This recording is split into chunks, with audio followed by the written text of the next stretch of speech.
Hello friends, welcome to एडू10 पे आपका स्वागत है। तो फ्रेंड्स, जैसा कि आप सभी जानते हैं कि हम एडू10 पे आपको क्लास 10th का एनसीईआरटी का हिस्ट्री पूरा एक्सप्लेन करके पढ़ा रहे हैं। आपसे रिक्वेस्ट है कि आप इसको लाइक, सब्सक्राइब और शेयर करें, और जितने भी आपके दोस्त हों जो 10th क्लास में पढ़ते हैं उनको शेयर करें। तो फ्रेंड्स, हम लोग पढ़ रहे थे हिस्ट्री में सेकंड चैप्टर।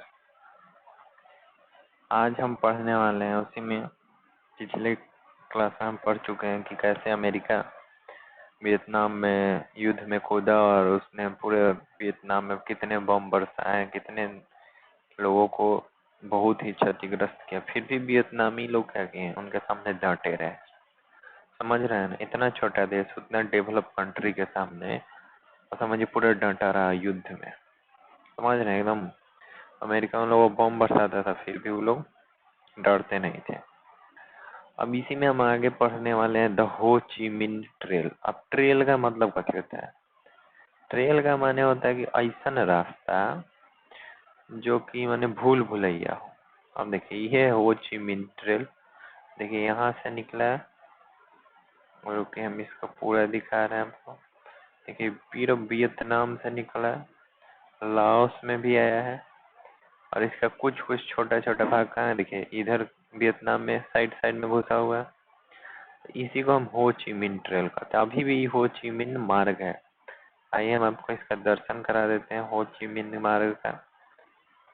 एकदम पेटी पैक हो लीजिए, यही है हो ची मिन मार्ग। देखिए, समझ रहे हैं, ये हो ची मिन मार्ग है। देखिए यहाँ से कटा हुआ है, वियतनाम में गया है अंदर।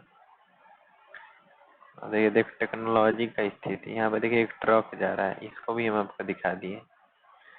अब हमारा शुक्रिया अदा कीजिए आप लोग कि हम आपको ट्रक भी दिखा दिए। हमारा नहीं, गूगल का अदा कीजिए, क्या कि ये उसी का हमको 3D व्यू में देखिए दिखा रहा है। ये रहा हो ची मिन मार्ग। ये उस टाइम जब लड़ाई हुआ तो अभी आपको जैसा दिख रहा है, उस टाइम ऐसा बिल्कुल भी नहीं था। समझ रहे हैं, उस टाइम में क्या था, ये ऐसा बिल्कुल भी नहीं था। ठीक है। अब ये देखिए, ये रेड रिवर है, इस पे भी होकर के निकल रहा है। ठीक है। ठीक है, आपको रिवर में का पानी भी, नदी में का पानी भी आपको दिखा दी। ठीक है। और भाई अब देखिए यहाँ से जिस तरह इस मैप में इसमें से रोड सारे निकले हुए छोटे छोटे, उस तरह देखिए यहाँ भी एक रोड निकला है। फिर पीछे भी हमने देखा कि एक रोड निकला हुआ है। देखिए यहाँ भी निकला है। तो ये सारे रोड कहाँ किसी को कनेक्ट करते थे? वियतनाम को कनेक्ट करते थे हो ची मिन मार्ग से। अब देखिए कि यहाँ निकला हुआ है। ठीक है। अब देखिए, अब आइए हम आगे बढ़ते हैं। कर द हिस्ट्री ऑफ हो ची मिन trail is one way of understanding the nature of war the Vietnamese fought against US. मतलब देखिए, जो हिस्ट्री का है हो ची मिन मार्ग का, इसको देखने से हम लोग को ये बात पता चलता है कि देखिए उस टाइम भी सड़क था, अभी वो है। तो इस देखने से आपको ये समझ में आना चाहिए कि वियतनामी जो थे वो कितना अमेरिका के विरोध, कितना मेहनत की, कितना अच्छा से लड़ाई लड़े थे। समझ रहे हो, ये इतना छोटा कंट्री, इतना डेवलप कंट्री को हालत खराब कर दिया था। समझ रहे हो, it symbolise how Vietnamese used their limited sources to great advantage. अभी ये दिखाता है हम लोग को कि कैसे वियतनामी लोगों के पास क्या था, बहुत कम संसाधन था लड़ाई के लिए। फिर भी उन लोगों ने क्या किया कि अमेरिका से कैसे, माने अमेरिका को बढ़िया से हराने में उनका उपाय कर दिया। मतलब बम बरसा रहा है फिर भी लोग मान नहीं रहे हैं, फिर भी लोग लड़ाई कर रहे हैं। आते पर इन लोगों के पास क्या था? बहुत कम सोर्स है। समझिए कितना लोग अच्छा था, कितना लोग दिमाग का तेज था। हम लोग पता अंग्रेज को चुका किया भी नहीं। The trail and immense network of footpath and road was used to transport men and materials from north to the south। अब देखिए, जो नॉर्थ से साउथ की तरफ जो भी लोग थे या सैनिक थे या उनके सैनिकों के समान थे, देखिए अमेरिका चारों ओर इनसे लड़ाई कर रहा था। अब मान लीजिए इस नॉर्थ मोर्चा पे अभी, ये साउथ है, साउथ मोर्चा पे अभी सैनिक है, अभी नॉर्थ मोर्चा पे भी लड़ाई हो रहा है। तो यहाँ से कितना जल्दी सैनिक जाएंगे? तो इसके लिए रास्ता चाहिए। किस तरह उन लोगों ने कहा कि फुटपाथ नेटवर्क का, सड़कों का, इसके जरिए क्या किया, सैनिक एवं रसद सामान उनका भेजा जाता था। ये दिखाता है। The trail was improved from the late 1950s and from 1967 about 27 North Vietnamese troops came south each month on this trail। अब देखिए, ये जो था ना, ये मार्ग था, ये जो सड़क था, ये 50 के दशक के आखिरी में ये बहुत ही बढ़िया बन गया, बहुत ही नीमन बन गया, ठीक है। और 1967 के बाद इसमें कहा हुआ कि हर महीने 20,000 उत्तरी वियतनामी सैनिक इधर से, जो सैनिक थे, इसी रास्ते होके इधर नॉर्थ में पहुंचने लगे। ये रास्ता से होके वियतनामी सैनिक कहाँ आने लगे, नॉर्थ में आने लगे, ठीक है। कर the trail had support bases and hospital along the way. इस जो मार्ग था, ये जो सड़क था, इसे बहुत जगह पे गया था। छोटा छोटा सैनिक अड्डा बनाया गया था, हवाई, उसके बाद अस्पताल बनाया गया था, ठीक है।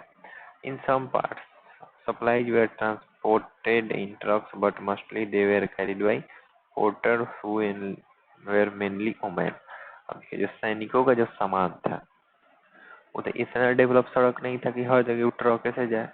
इन कुछ जगह का होता था कि ट्रक का इस्तेमाल किया जाता था, और ज्यादातर जगह का किया जाता था पोर्टर रखा गया था। पोर्टर का मतलब होता है कुली, और वो कुली में भी कौन था, ज्यादातर महिला थी, ठीक है।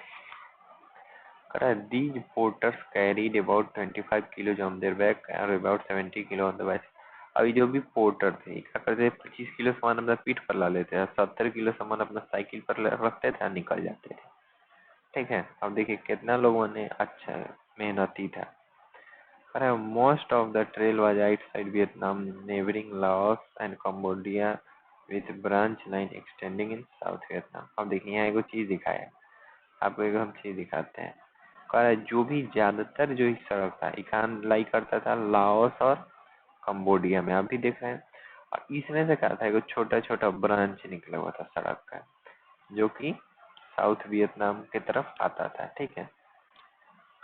The US regularly bomb this trail trying to disturb supply but efforts to destroy the important supply line by intensive bombing failed because they were rebuilt very quickly। अब देखिए, यूएस आर्मी से सुरा आती थी, रोज पर बम बरसा देती थी कि क्या हो, रास्ता खराब हो जाए, सप्लाई बंद हो जाए, लोगों का, सैनिक आवाजाही बंद हो जाए, सैनिकों का सामान बंद हो जाए।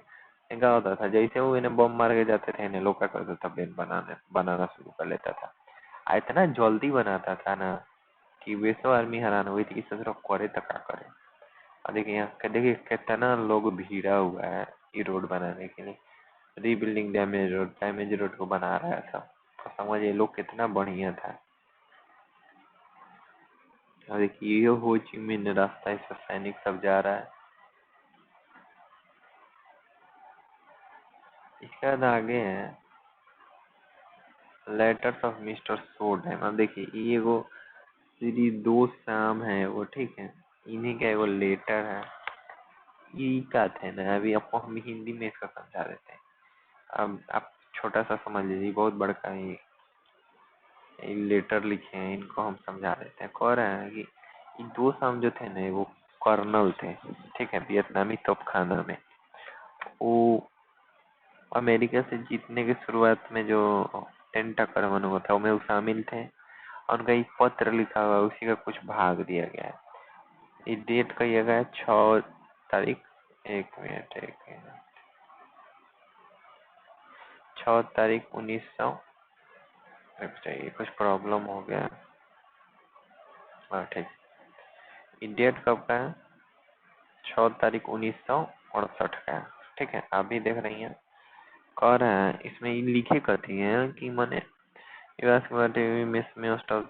मैंने कह रहे हैं अभी किसी अपनी पत्नी को, चाहे किसी अपनी पत्नी को ही लेटर लिखे हैं, तो इसमें लिखते हैं कि तुम पूछती हो कि जब तुम मेरे बारे में सोचते हो तो तुम्हें सबसे ज्यादा किस बात की याद आती है। मैंने इनके अपने पत्नी से बोले कि जब तुम पूछती हो कि जब हम तुम्हारे बारे में सोचते हैं तो तुमको सबसे ज्यादा किसका याद आता है। तो कह रहे हैं I miss environment for wedding, मैंने मुझे अपने शादी का माहौल याद आता है, मुझे अपना छोटा सा कमरा याद आता है, इसमें क्या है, हम लोग का बहुत सारा याद जुड़ा हुआ है। ठीक है। अब क्या हुआ कि इनको जब शादी हुआ ना, इसके कुछ ही दिन बाद इनको मोर्चा पर रवाना, मोर्चा उसको कहते हैं जहाँ लड़ाई होता है। ठीक है। अब क्या हुआ कि दक्षिण में ये लोग जब गए तो उनको एक साथ रहने को मिला। ठीक है।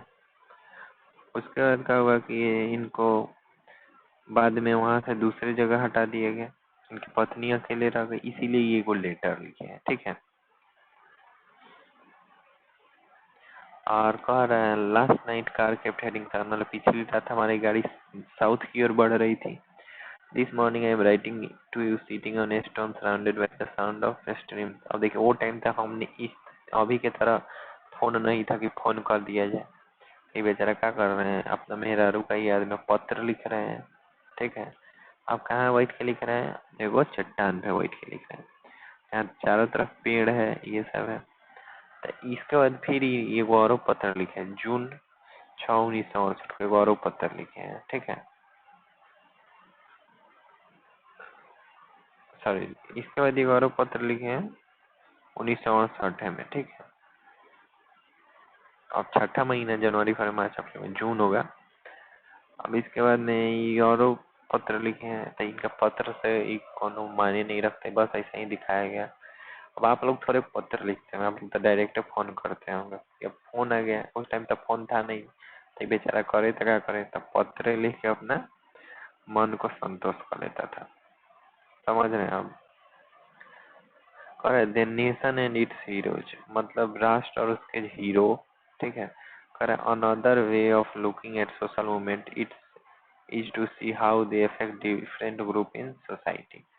कह रहा है कि जैसे हम लोग जो भी सोशल मूवमेंट हुए, सामाजिक आंदोलन हुए, इसमें हम लोग को ये देखना चाहिए कि जो भी अलग अलग सोसाइटी है, अलग अलग ग्रुप है, इन पर क्या असर पड़ता है। अब इसी के बारे में यहाँ नीचे दिया है। जैसे दिया ओमेन एज रेबल्स। रेबल का मतलब होता है विद्रोही, मतलब विद्रोही औरतें हो जाएगा।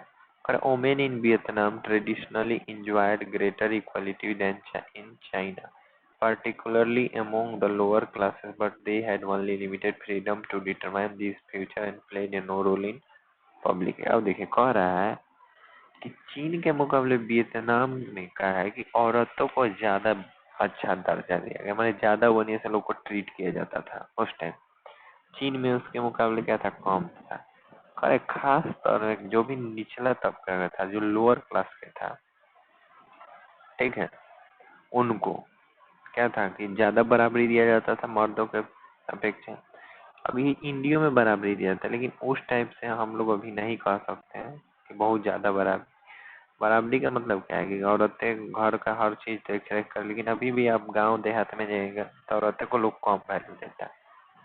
फिर भी इतना मैंने बराबरी दिए जाने के बाद भी औरतों का क्या था कि स्थिति पुरुष के मुकाबले कमजोर था। ठीक है। औरत अपना बारे में खुद से फैसला नहीं ले सकती थी, और ना ही उनका मतलब अपना घर द्वार छोड़ के दूसरे सार्वजनिक जीवन में उनका कोनो महत्व था।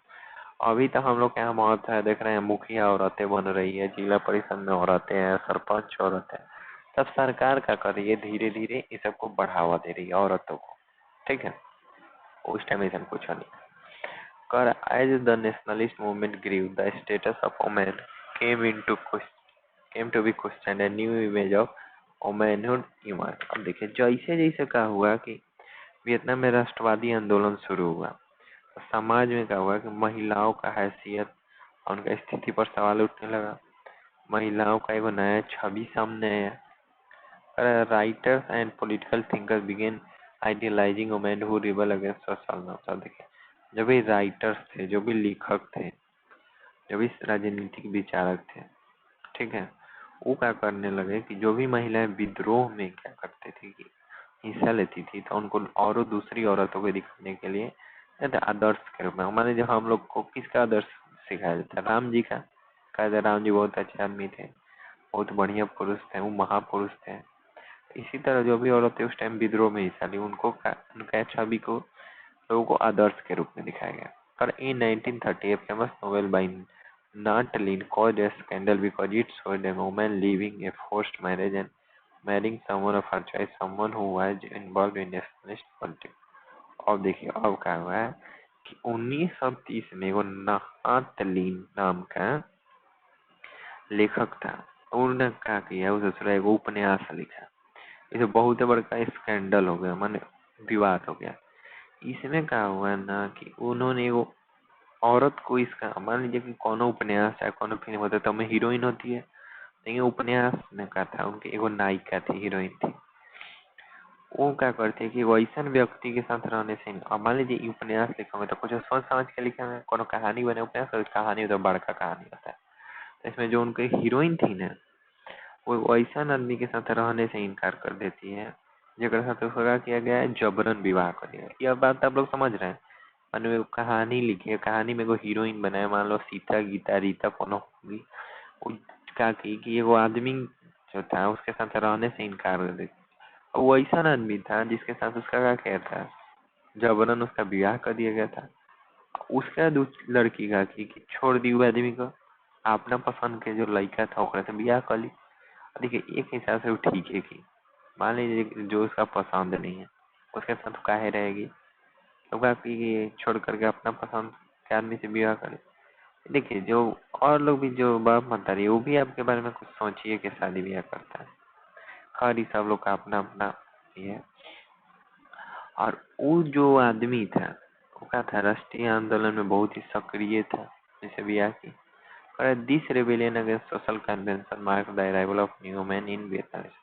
तो इससे क्या हुआ, जब लोग नोबल पढ़ा तो इससे क्या हुआ, वियतनामी समाज में ये पता चला कि औरत भी क्या है, अब अपना बारे में सोच सकती है। पहले ऐसा कुछ नहीं था, पहले औरत का जहाँ ब्याह कर वहाँ हो गया, ब्याह हो गया। करे हीरोज ऑफ पास्ट टाइम, मतलब जो पीछे जमाने के जो हीरो थे, करे rebel women of the past they are similarly celebrated. अब देखिए जो भी विद्रोही औरतें थी उनका भी क्या किया जाता था कि उनका भी गुणगान किया जाने लगा। ठीक है। In 1913, the nationalist Fan Boichao wrote a play based on the lives of the Trung sister who had fought against Chinese domination in 13 to 43 CE। अब देखिए 1913 में क्या हुआ कि वो राष्ट्रवादी नेता थे, इनका नाम पीछे पड़े फान बोईचाओ। ये कहा गया कि 39 से 43 ईस्वी में जब चीनी कब्जे के विरुद्ध युद्ध हुआ वियतनाम में, तब उस टाइम एगो ट्रंग बहन थी, उनके ऊपर एगो का वो नाटक लिख दी, drama. In this play, he depicted the sister as periods fighting to save the Vietnamese nation from the China। अब इस ड्रामा में वो ऐसा, इस नाटक में दिखाया गया कि ये दोनों बहन थी, वियतनामी राष्ट्र को चीनियों से मुक्त कराने के लिए बहुत सारा देशभक्ति का काम की। ठीक है। For the actual reason of for the revolt are matter of debate among scholars, but after Fran's play, the Trunk sister came to be idealized and glorified। अब देखिए अब उनका जो बगावत था, जो और लड़की दोनों थी, उनका असली वजह क्या थी, इस बारे में क्या था, सारा लोग अलग अलग राय था। लेकिन फान के नाटक जो था के बाद, जो भी फान का जो ड्रामा लिखे उन दोनों के बारे में, उसका क्या किया, उनको भी आदर्श के रूप में औरतों के सामने पेश किया जाना। अब आदर्श का माने क्या होता है, आपके भाई बहन को भी लोग आदर्श मानता हो। मान लीजिए कोई का भाई बहन बढ़िया नौकरी कर रहा है, तो आपके घर में लोग कहते होंगे कि ये देखा ना, हाउ ऐसा जॉब कर रहा है, हाई ऐसा जॉब कर रहा है, तो हूँ ओकरा जैसा बनो। नहीं, तो का आपको आदर्श दिया जा रहा है। तो यही सेम हुआ था। They were depicted in paintings, play and novels as representing the indomitable will and intense patriotism in Vietnam। अब देखिए अब इसके बाद क्या किया गया कि वियतनामियों में क्या किया गया कि इनका बहुत ही गुणगान किया जाने लगा। ठीक है। इनको पेंटिंग, उपन्यास, इस सब के माध्यम से इनका गुणगान किया जाने लगा, लोगों को बताया जाने लगा। ठीक है। We are told that they gathered a force over 13,000, resisted in the Chinese for 2 years, and when ultimately defeated, they committed suicide instead of surrendering the Indo। अब देखिए, और समझिए ये लोग कितना बहादुर था, ये दोनों बहन। इन लोगों में दिखाया गया कि ये जो भी ट्रंग बहन दोनों थी, इन लोगों ने कहा कि 30,000 सेना का फौज बना लिया और चीनियों के साथ 2 साल मुकाबला किया। जब बाद में उनको लगा कि वो अब नहीं जीतेंगी, तो कहा कि चाइनीज के सामने आत्मसमर्पण नहीं किया। अब सोचिए, मैंने मान लीजिए लड़ाई में बहुत ही बहादुर थी, आत्मसमर्पण नहीं किया, खुदकुशी कर ली, मर गई। ठीक है, समझिए कितना बहादुर थी। कर other women rebels of the past were part of the popular nationalist lore. अब देखिए, और भी जो भी औरतें थी, ठीक है, उनमें भी बहुत सारी विद्रोही औरतें थी। वो भी क्या थी, राष्ट्रवादियों में जो भी दिखाया जा रहा था इसका हिस्सा थी। ठीक है, one of the most venerated was Trieu Au who lived in the 3rd century C. इसमें वो ज्यादा जो भी जो भी प्रचलित थी, ठीक है, उनका नाम था त्रियु आउ, ये सबसे ज्यादा महत्वपूर्ण थी। ठीक है, orphaned in childhood she lived with her brother. वो बचपने में क्या हुई कि ये अनाथ हो गई, अपने भाई के साथ रहने लगी। ठीक है, on growing up she left home went into jungles organised a large army and resisted Chinese rule. उसके बाद कहा कि जब ये बड़ी हुई, ठीक है, तो ये कहा कि अपने घर छोड़ दी, जंगल में चली गई। ठीक है, और उसके बाद कहा कि वो बहुत बड़का सेना बनाई, चाइनीज जो रूल था उसको चुनौती दी। Finally when her army was crushed round her, अब बाद में अब बताइए, होता ना चाइनीज बड़का सेना के सामने लोग टिक रहा था, वो लोग 30,000 बनाया था, अब नहीं टिका गए। इसके बाद क्या हुआ, उनका सेना हार गया। अब जब सेना हार गया तो कहा कि पानी में डूब करके मर गए। ठीक है,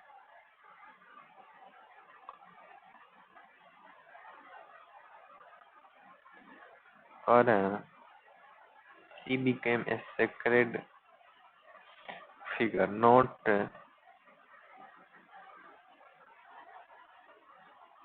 just a martyr who fought for the honor of the country। अब देखिए, इसके बाद क्या हुआ कि इनका भी नाम, ठीक है, वियतनामियों में जो देश का मान के रक्षा कर रही थी, उन शहीदों में क्या हुआ, इनका भी नाम आया, और ये वो देवी की तरह इनका पूजा होने लगा।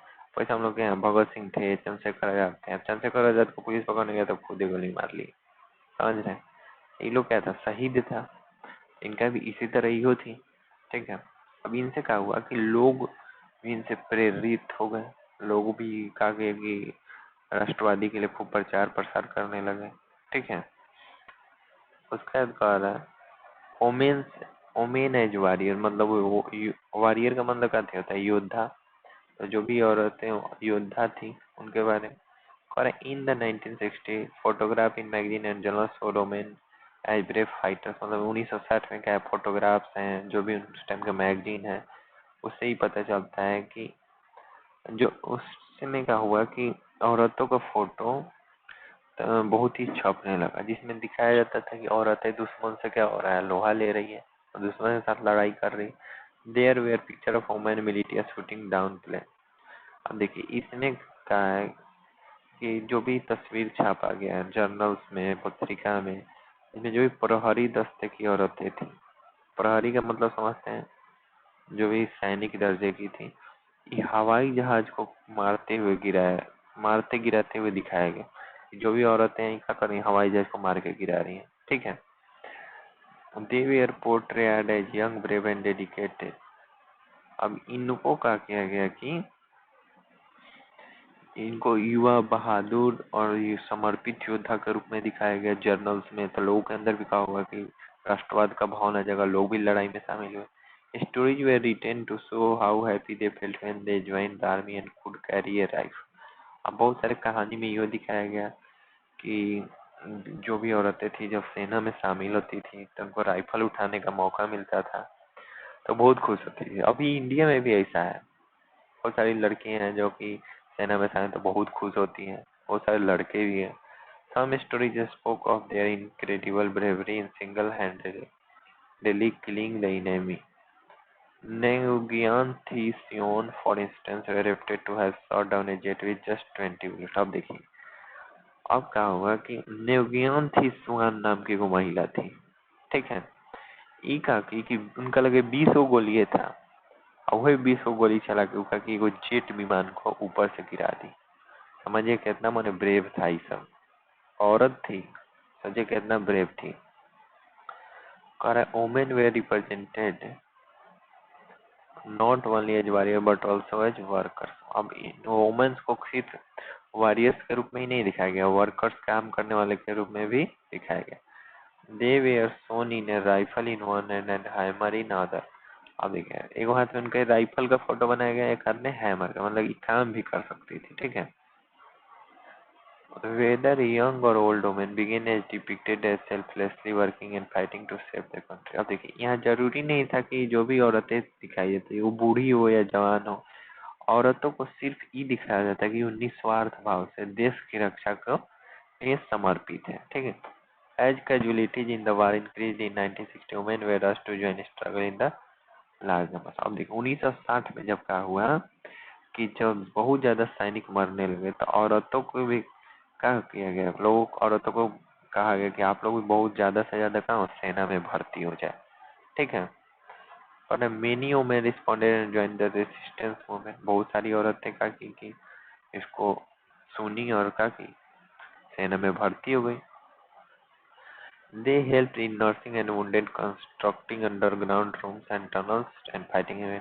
अधिक औरत आई तो वो लोग क्या कर रही थी, तो वो लोग जो भी लोग थे उनका नर्सिंग का काम करने लगी, घायलों का मरहम पट्टी करने लगी, कमरा बनाने लगी, भूमिगत जो धरती के नीचे सुरंग बनाने लगी, और मोर्चा पे भी क्या करने लगी, दुश्मनों के साथ लड़ाई करने लगी। ठीक है। Along the Ho Chi Minh Trail, young volunteers kept open 21,95 kilometer of strategic road and guarded 2,400 key points।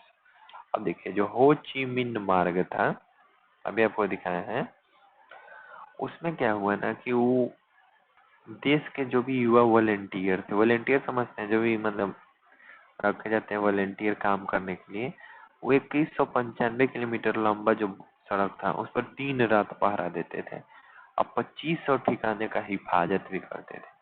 ठीक है। They built 6 airstrips, neutralized tens of thousands of bombs, transported tens of thousands of kilograms of cargo, weapon and food, and shot down 15 planes। अब देखिए इन लोगों ने क्या किया कि 6 हवाई पट्टियां बनाई, मैंने जहाँ हवाई जहाज उतरे, हजारों बम लोग को बर्बाद कर दिया, बहुत माल ढोया यहाँ से, हथियार गोला बारूद का भी सप्लाई जारी किया गया इस हो ची मिन्ह मार्ग से। बताइए हो ची मिन्ह मार्ग कितना जरूरी था, इसे अमेरिका से ना हरदम आता था, इस पर बम गिरा देता था और फिर ये लोग खड्डे बना देता था। समझ रहे हैं कितना महत्वपूर्ण चीज था। तो इससे यहाँ 15 गो जहाज को ये लोग मार के गिरा दिया। Between 1965 and 97, the 17,000 youth who worked on the trail, 70 to 80% were women। अब देखिए 1965 से 1975 में के बीच में जो भी इस सड़क था, इस पर जो भी काम करने वाले युवा थे, इसे 70 से 80% लड़की थी। समझिए वो लड़की लोग कितना मने ब्रेव था। ठीक है। आही जाके इंडिया लगे तो कहिए ना हमरा से ही ना हो, ऐसा मुंह बनाई, ऐसा रोआइन मुंह बनाई कि आदमी वाला भाग जाएगा। अब यहाँ देखिए 70 से 80% 17,000 में औरत थी। समझिए नहीं कह रहे हैं कि लड़की सब खराब है, लेकिन देखिए ज्यादातर लोगों के साथ ये 10 से 20% ऐसा नहीं। One military historian argued that there were 1.5 million women in the regular army, the military, the local person professional। अब देखिए एगो कोई वियतनामी सैनिक इतिहासकार था, उसका कहना है कि वियतनाम की सेना में जो भी नागरिक सेना थी इसमें 15 लाख औरत काम करती थी। समझ रहे 15 लाख। करे ओमिन इन टाइम ऑफ पीस, मतलब शांति के समय औरतों का क्या रोल रहा। कर by the 1970s as peace talks begin to get underway and the end of the war seemed near, women were no longer represented as warriors। अब देखिए अब यहाँ इन लोगों का हालत खराब हो गया, औरतों का कोई वैल्यू नहीं रहा। 70 के दशक का तहत क्या हुआ, शांति प्रक्रिया शुरू हुआ, युद्ध समाप्त होने का आसार दिखाई देने लगा। इसके बाद क्या हुआ कि औरतों को योद्धाओं के रूप में नहीं दिखाया जाने लगा, जो भी जर्नल्स पे पत्रिकाएं पे औरतों का फोटो दिखाया जाता है योद्धा के रूप में, सब बंद हो गया। ठीक है। अब क्या किया गया कि now the image of women as worker begins to predominate. अब क्या किया जाने लगा, औरतों को मजदूर के रूप में ही ज्यादा दिखाया जाना है। ठीक है। They are shown working in agriculture cooperative factories and production unit rather than as fighter. अब देखिए अभी इनको क्या किया गया कि सैनिक के रूप में नहीं दिखाया जाने लगा, कृषि कोऑपरेटिव कारखाना इस सब में उनको काम करते हुए दिखाया जाने लगा। समझ रहे हैं? जब जरूरी था तो ससुरा दिखाया, आप देखें। उसके बाद the end of the war, मैंने जो वार था इसका समाप्ति। ठीक है,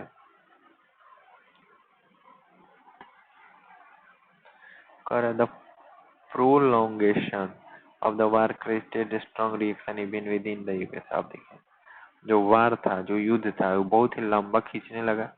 इससे अमेरिका जो भी में लोग जो भी थे तो सरकार के खिलाफ बोलने लगे। ठीक है, it was clear that US had failed to achieve its objective। और इसमें ये क्लियर हो गया, साफ हो गया कि यूएस जो चाहता था वो अपना लक्ष्य हासिल नहीं कर सकता। ठीक है, वियतनामी resistance had not been crushed। The Vietnamese resistance had not been crushed. The support of the Vietnamese people of US section had not been won। अब क्या हुआ कि अमेरिकन वियतनामी जो भी रेसिस्टेंस था, उनका प्रतिरोध था, उसको कुचल नहीं पाया। अब न ही अमेरिका कार्रवाई के लिए जो भी वियतनामी जनता था वो समर्थन करता था। ठीक है, अमेरिका ये सोच के गया था कि वियतनामी जनता क्या करेगी, अमेरिका का समर्थन करेगी। या तो पूरा वियतनाम है साला अमेरिका के छोड़ करके अपना वियतनाम का चक्कर में था, पूरा विरोध में था। ठीक है, अमेरिकन लोग का खिसियाने लगे, सरकार के खिलाफ बोलने लगे। In the meantime, thousands of young US soldiers had lost their lives and countless Vietnamese civilians had been। अभी इस टाइम में क्या हुआ कि हजारों की संख्या में अमेरिका के नौजवान सिपाही मर गए। बहुत सारा वियतनामी आदमी तक कितना मरा, सिविलियन। अमेरिका आता था कहना वो बम बरसा देता था। ठीक है, पूरा विध्वंसक वार हुआ। दिस वार जो है war that has been called the first television war. अब देखिए, ये पहिल का जो युद्ध था जो कि हर रोज समाचार में टेलीविजन पर प्रसारित किया जाता था, पहला युद्ध। अभी पूछता है कहीं कहीं क्वेश्चन, कौन सा फर्स्ट वार था जिसको टेलीविजन पे दिखाया गया। Battle scene were shown on the daily news programme. जब भी वार का चित्र था उसको रोज न्यूज प्रोग्राम पे दिखाया गया था। Many become disillusioned with the what the US are doing, and writers such as Mary McCarthy and characters like Jane Fonda even visited North Vietnam and prized their heroic defense of the country। अब देखिए, अब इसमें क्या हुआ, जब इस जब दिखाया जाने लगा तो अमेरिका का जो यहाँ पे कुकृत्य था, अमेरिका जो कार्रवाई था, जो गलत चीज ढंग से युद्ध था, लोगों को मारना था, लोगों को है ना सताना था, ये सब जब टेलीविजन पर दिखाया जाने लगा तो अमेरिका से बहुत सारे लोगों का वो मोह भंग हो गया। इसमें वो लेखक थे जिनका नाम था मैरी मकार्थी, जॉन फोंडा। ये सब लोग क्या किए कि उत्तरी वियतनाम का दौरा किए और वहाँ का जो लोग थे वियतनाम के, वो अपना देश की रक्षा करने के लिए उसको खूब ज्यादा प्राइज किए, लोगों को खूब ज्यादा प्रशंसा किए। Scholar Noam Chomsky called the war the greatest threat to peace, to national self determination and into international corporation. एगो राजनीतिक सिद्धांतकार थे, स्कॉलर थे, इनका नाम था नोम चॉम्स्की। इन्होंने युद्ध को शांति के लिए, राष्ट्रीय आत्मनिर्णय के अधिकार के लिए, अंतर्राष्ट्रीय जो भी सहयोग था उसके लिए बहुत बड़ा खतरा बताया। कि लोग देखिए, खतरा बताने के पीछे वो रीजन था। मान लीजिए कि अमेरिका यहाँ बम बरसा रहा है, लोगों को मुँह आ रहा है, कोई कुछ नहीं हो रहा, तो इंटरनेशनल कॉपरेशन, अंतर्राष्ट्रीय सहयोग कैसे बनेगा। वियतनामी लोग अभी अंतर्राष्ट्रीय सहयोग को मानेंगे? यहाँ कोई अंतर्राष्ट्रीय सहयोग नहीं मिल रहा था इन लोगों को, इसीलिए इनको खतरा बताया। The widespread questioning of government policy strengthened the move to negotiate an end to the war। अब देखिए, अब सरकार का जो नीति के खिलाफ बहुत सारा प्रतिक्रिया आने लगा। इससे क्या हुआ कि अमेरिका को युद्ध खत्म करने के लिए आना पड़ा, नेगोशिएशन करना पड़ा। A peace settlement was signed in Paris in January 1974। एक शांति समझौता हुआ जो कि पेरिस में 1974 में हुआ। This ended conflict with US, but fighting between the Saigon regime and the NLE continued। अब देखिए, अब इससे तक क्या हुआ कि अमेरिका के साथ जो युद्ध आ रहा था वो खत्म हो गया, लेकिन साइगोन शासन और एनएलएफ के बीच का हुआ टकराव जारी रहा। ठीक है, वियतनाम में इन दो चीज था। ठीक है, NLF occupied the presidential place in Saigon on 30 April 1975 and unified Vietnam। अब इसके बाद क्या हुआ, एनएलएफ जो था 30 अप्रैल 1975 को राष्ट्रपति के महल पर कब्जा कर लिया अब वियतनाम के दोनों हिस्सा को मिलाया और क्या किया कि ये बना दिया, ये को वियतनाम बना दिया। ये आपको समझ में आ गया? ठीक है, कहीं से कोई दिक्कत? अब यहाँ देखें, विक्टोंग सोल्जर पर्जिंग ट्रम्पली अटैक पे tank after Sagan is liberated. अभी देखिए वियतनामी सोल्जर्स हैं, वो टैंक पे बैठे हुए हैं, इसी का फोटो दिखा रहा है। ठीक है, समझ गए? अब साइगोन क्या था? अब देखो, आप सोचिए साइगोन क्या है? साइगोन क्या है? साइगोन जो है वो हो ची मिन शहर जो है वियतनाम में, उसी को साइगोन कहते थे। ठीक है, अब बताइए एनएलएफ क्या है? बताइए एनएलएफ क्या है? एनएलएफ जो था उसका नाम था नेशनल लिबरेशन फ्रंट। ठीक है, समझ गए? एनएलएफ क्या था? National liberation front. ये क्या किया कि सबसे लास्ट में साइगोन का जो प्रेसिडेंशियल पैलेस था इसे कब्जा किया, वियतनाम को एक किया, नॉर्थ वियतनाम साउथ वियतनाम। अब इसका हम क्वेश्चन आंसर अपने टेलीग्राम लिंक में आपको डाल देंगे, आप वहां से डाउनलोड करके लिख सकते हैं या फिर उसी से पढ़ सकते हैं। आज से हमारा सेकेंड चैप्टर समाप्त हुआ। फर्स्ट चैप्टर का जो वीडियो है, पूरा फर्स्ट चैप्टर का एक पूरा होल वीडियो हम 1 से 2 दिन में डालने वाले हैं। आप कृपया उसे देखें, समझें और बताएं कि आपको कहाँ से क्या दिक्कत है। इसको लाइक शेयर और सब्सक्राइब करें। कहीं से कोई दिक्कत है तो इसको कमेंट करें। ठीक है, थैंक्स फॉर वॉचिंग। जय हिंद।